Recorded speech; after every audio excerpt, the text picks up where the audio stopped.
శ్రీమాత్రి నమః. అందరికీ నమస్కారం అండి.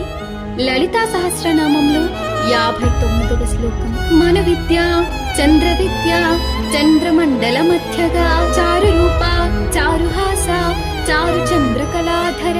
భావం: మనువు చేత ఉపాసింపబడిన విద్యారూపిణి, చంద్రుని చేత ఉపాసింపబడిన విద్యారూపిణి, చంద్రమండలములో మధ్యగా నుండునది, మనోహరమైన రూపము కలిగినది, అందమైన మందహాసము కలది, అందమైన చంద్రుని కలను ధరించునది.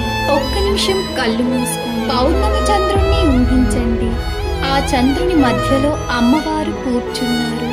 ఆమె ముఖం చంద్రునిలా ప్రశాంతంగా ఉంది. ఆమె చిరునవ్వు మీ మనసుకు శాంతిని ఇస్తోంది.